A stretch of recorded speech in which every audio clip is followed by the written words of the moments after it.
All right, everyone. Welcome to Uncle Bronson's podcast. Excited today because we're starting our segmented series about NFT, blockchain, and college athletes and the NIL opportunity within it.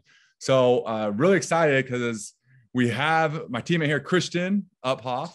Great to have you. And really excited. We have Tim Nielsen here. And he owns an NFT business that is currently on Connect NIL. And we're excited to have you guys on. Thanks for joining us. Yeah, hey, thanks for having me, Bronson. Christian, good to see you. We're excited to be on Connect NIL. We're excited to talk about why this technology is getting so much traction, why you're hearing about it from so many different angles, and kind of broadly how it can help college athletes monetize name, image, likeness, and how we're using it. Right? There's a lot of different use cases out there. So excited to be here. Oh, awesome. No, we're excited. Let's just jump right into it. Maybe you can just start off with like a blanket explanation of what an NFT is. I think that's like one question a lot of people have. Yeah, no, it's probably one of the most common questions that I get, aside from how do I do one, right? So what is an NFT? So fundamentally, an NFT stands for non-fungible token. Basically, all that translates to is a unique asset, something that I can tell apart from yours. Mine's different than yours, it's different than Christian's, different than anybody else's, right? And we can track that, trace it, and tell them apart. Why that's important is because up until now, you have things like collectibles, tangible collectibles, trading cards, things people love, and then you have the internet and JPEGs and pictures, and both of those things have been around for a while now. And what this technology enables is for people to make something that is a truly unique and truly identifiable digital collectible, different than just me having a JPEG of a trading card and you having a JPEG of a trading card. There's a way now to really find out who owns these things, how many there are, and that's a matter of public consensus because it's listed on a distributed blockchain ledger. It's not a matter of like a private company's own database or something like that. And so, at its heart, an NFT is just computer code. It's computer code on a distributed ledger that relates to some right. Yeah. Right? Whether it's the right to see an animation or the right to engage in a community or the right to download certain data from a server, it's a right that is stored on a blockchain ledger. Yeah, that's good. I think you're right on the money there. I mean, I think it's important to know how, for me, like the first thing I learned about them was just how unique they are and how when they're locked in there, that's what makes them unique. It makes them, you can make things one of a kind. You can bunch things together, 10 of a kind. And those are the only ones, and no one can go in and change it. Whereas like if I have a Pokemon card, like my favorite Charizard, like I used to have, someone takes my Charizard and then it's theirs, like now they got it. So I love that explanation. So tell us, okay, you have a great platform. I don't know what NFT is. Oh man, tell us about the platform and tell us like how college athletes get involved with it, because it's awesome. I've seen it. It's really cool. Hey, thank you. No, I genuinely appreciate that. So at a high level, like I said, now we're able to give college athletes, professional athletes, really anybody for that matter, the ability to create these unique digital assets that are collectible and transferable and identifiable, right? So one of the ways that's coming to the forefront of college athletics and NIL is the ability for athletes to create digital trading cards to commemorate milestones in their professional career, maybe academic career, community like event. My old cards I used to have, sports cards. Like I used to have one. Christian, I'm sure you owned a bunch of sports cards. We all did growing up. Oh, yeah. I did too.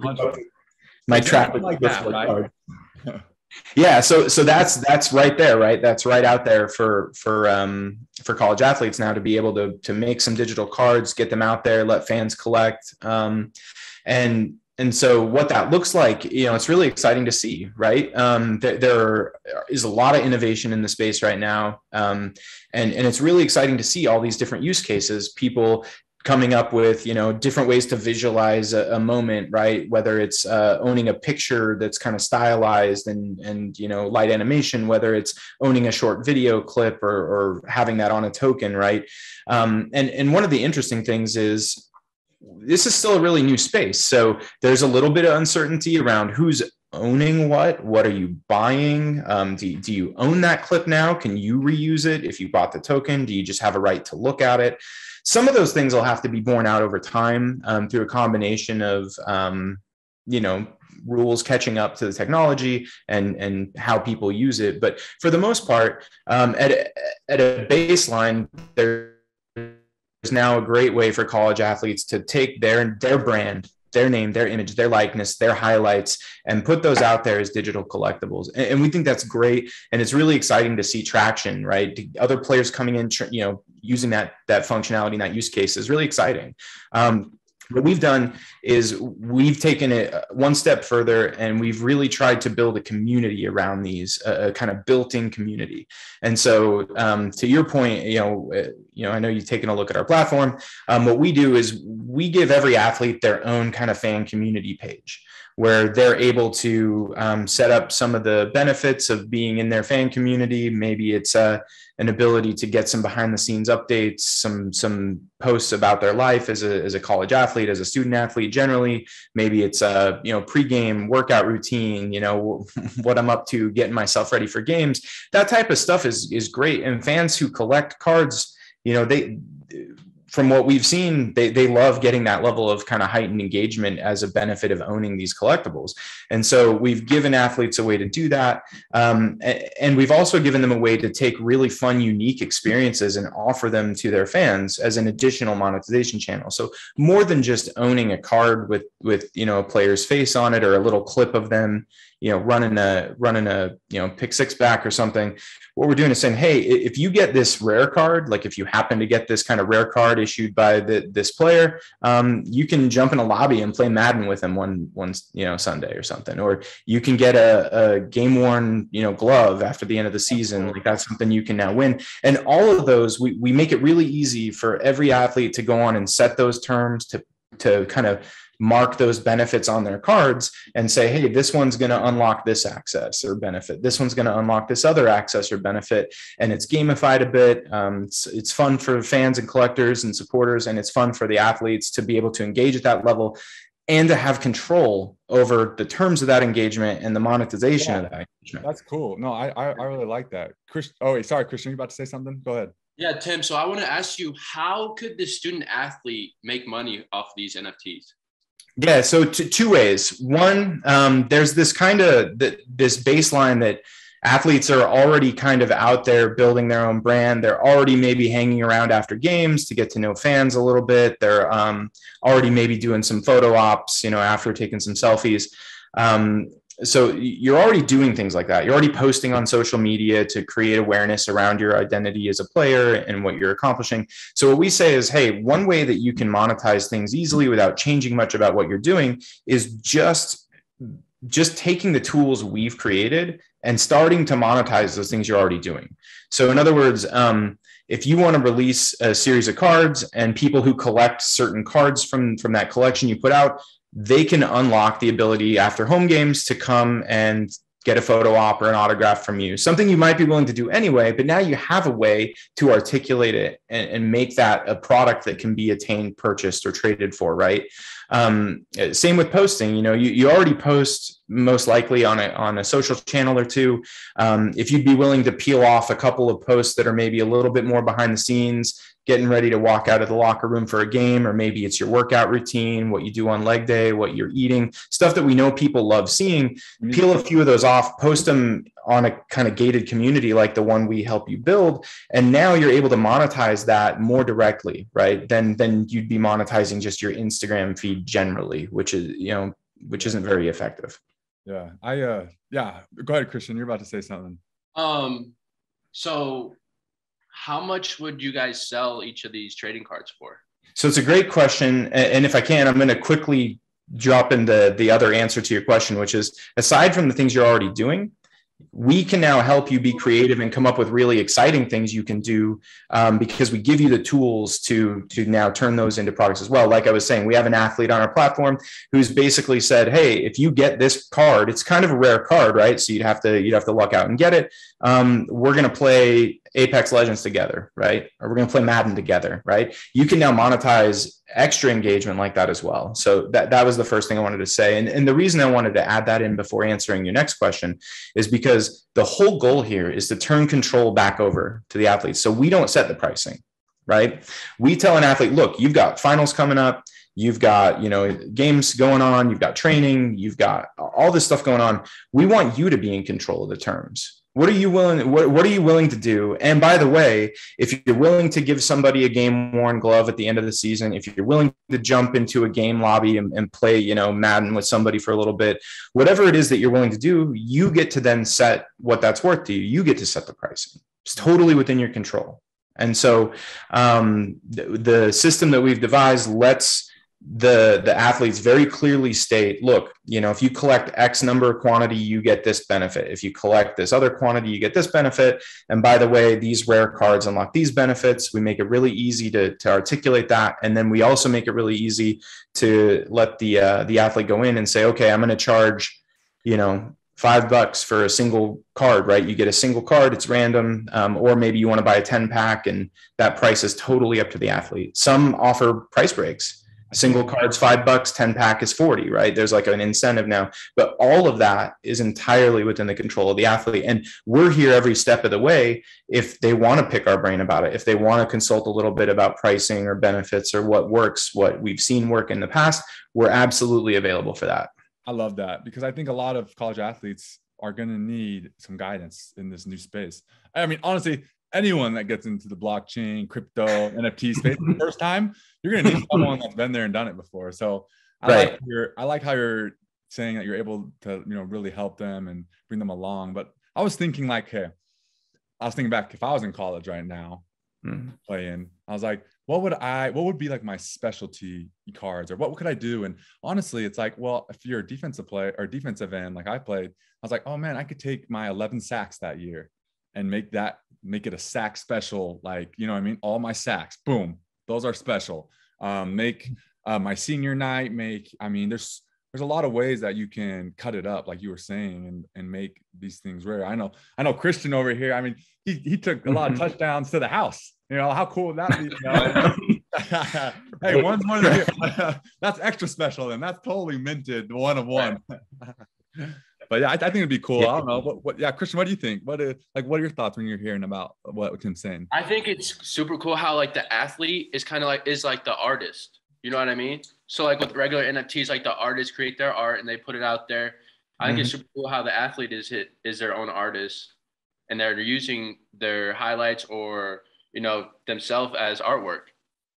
Right. I think you couldn't have said it better, right? That's exactly what we're trying to deliver on is letting the athletes be in the driver's seat, not feeling like they're using something that's better suited to art for their purpose, but making this built to suit for those kind of fan and support communities around athletes, right? And they are the artists, like you said, they're creating these cards. And Bronson, I was actually excited to hear you mention how people who get into the space need guidance, because you're right, it can be kind of a tricky space to learn. You can definitely go down some rabbit holes, as I'm sure you've experienced. But one of the things, right? I think we all have, right? But one of the things I wanted to mention as well, like our focus. So we've been building this for over a year now, right? This isn't us trying to come to the game and like jump in on this wave, right?